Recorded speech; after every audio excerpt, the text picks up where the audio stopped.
আজকে বাহিরে অনেক ঝড় বৃষ্টি হইতেছে, আজকে কলেজে যাওয়ার দরকার নাই, ঘুমায় থাক।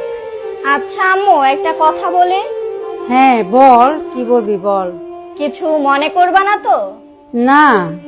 সকাল থেকে যে এত ঝড় বৃষ্টি হইতেছে, আমাকে তুমি এই জন্য কলেজে যেতে না করলে আজকে। কিন্তু দেখো আম্মু, এই ঝড় বৃষ্টির মধ্যে, এই রোদের মধ্যে আব্বু কিন্তু ঠিকই সকালে প্রতিদিনই কাজে যায়। আব্বুর যদি জ্বর আসে, ঠান্ডা লাগে, যতই শরীর খারাপ থাকে, তারপরও আব্বু একদিনও কাজে যাওয়া বাদ দেয় না। এই জিনিসটা খেয়াল করছো আম্মু? তোমার যদি আম্মু একদিন জ্বর আসে, তোমার যদি ঠান্ডা লাগে, তোমার যদি শরীর খারাপ লাগে, তাইলে কিন্তু তুমি সেদিন ঘরে আর কোনো কাজ করো না। আমি আর আব্বু মিলা কাজ করি, রান্না করি। তোমার কাজ করতে হয় না, তুমি শুয়ে থাকো। আবার দেখো, আমি এই পড়াশোনা ছাড়া আর কোনো কাজই করি না। কিন্তু আব্বু এই সকালে যে যায়, এই রাতে আসে, আব্বুর কি একটু টায়ার্ডও লাগে না? আব্বু কি ক্লান্ত হয় না আম্মু? আব্বু যে সকাল থেকে রাত পর্যন্ত কাজ করে, এই কাজ করতে করতে আব্বুর পিঠে ব্যথা করে। আব্বুর এই পিঠে ব্যথার জন্য ডাক্তার বলল আব্বুরে বইসা আর কাজ করতে না। তাও কিন্তু একদিনও আব্বু আর বিশ্রাম নিতে পারলো না। আব্বুরে যে বললাম, আব্বু তুমি কয়দিন বিশ্রাম নাও, আব্বু বলল কি, আব্বু বিশ্রাম নিলে কম টাকা বেতন পাবে, এই জন্য কাজ করতে হবে, সংসার নাইলে কিভাবে চলবে।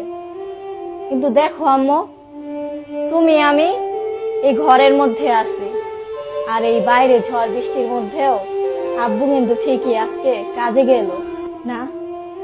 তুমি যে এই যে এত চিল্লাচিল্লি করো আব্বুর সাথে, সব সময় আব্বুরে বলো এই সংসারে এইটা পাইলা না, ওইটা পাইলা না, এত অভিযোগ করো আব্বুর কাছে, এইটার কমতি ওইটার কমতি। আব্বু কিন্তু কখনোই অভিযোগ করে না। আব্বুর কি তাইলে আম্মু কোনো চাওয়া পাওয়া নাই? এই যে আমি যখন যা চাই আব্বু তাই দেয়। তুমিও দেখো, যখন যা চাও তাই কিন্তু আব্বু তোমারে দেয়। তারপরও তোমার কত অভিযোগ আব্বুর প্রতি। আব্বুরে না কোনোদিন আমি কান্না করতে দেখলাম না। আর দেখো, তুমি অল্পতেই কান্না করো, তোমার বাপ মারে ফোন দাও, তোমার সন্তানদের বলো, আব্বুরে বলো, কিন্তু আব্বু কিন্তু কারো কাছে অভিযোগ করতে পারে না। আচ্ছা আম্মু, আব্বুর কি কোনো কষ্ট নাই?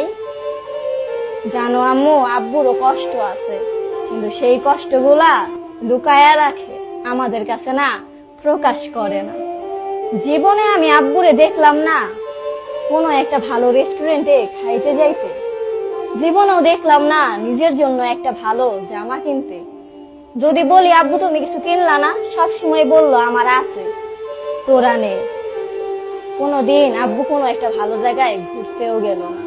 সব সময় দেখো শুধু আমাদের নিয়েই ভাবে, তোমারে নিয়েই ভাবে, আমারে নিয়েই ভাবে। আম্মু, আব্বু পুরুষ মানুষ হয়েছে দেখে কি আব্বুর কোনো শখ নাই? আচ্ছা আম্মু, বাবারা কি আসলে এমনই হয়? কিছু বলো না কেন, বলো আম্মু, চুপ করে আসো কেন? বাবারা কি আসলে এমনই হয়? ছোটবেলায় যখন আমি পড়াশোনা করতে চাইতাম না, দুষ্টামি করতাম, তখন তুমি কিন্তু আমারে বকাঝকা করতাম, মারতাও মাঝে মাঝে। কিন্তু দেখো আম্মু, আব্বু না কোনোদিন একটা বকা দিল না আমারে, কোনোদিন একটা মায়েরও দিল না। আসলে আম্মু, বাবারা এমনই হয়। জানো আম্মু, আমার কি মনে হয়, আব্বুর মনে না অনেক কষ্ট। আব্বুর মুখের দিকে যখন মাঝে মাঝে তাকাই, তখন আমার বুকের ভিতর অনেক কষ্ট লাগে আম্মু। আব্বু নাকি আমার জন্য টাকা জমাইতেছে, তুমি বললা কি আমার বিয়ে দিবে। আচ্ছা আম্মু, আমার যদি বিয়ে হয়ে যায়, তাইলে কি আমি কোনোদিন আব্বুর জন্য কিছু করতে পারবো আম্মু? জানি না আম্মু, আসলে কখনো কিছু করতে পারবো নাকি আব্বুর জন্য। আমার কি মনে হয় জানো মা, এই পৃথিবীতে বাবাদের সন্তানের কাছে কিছু চাওয়ার থাকে না। এই ছোট থেকে বড় করে, আবার ভবিষ্যতের কথাও চিন্তা করে, ভবিষ্যৎ গইরা দিব কেমনে। আল্লাহর কাছে জানো মা,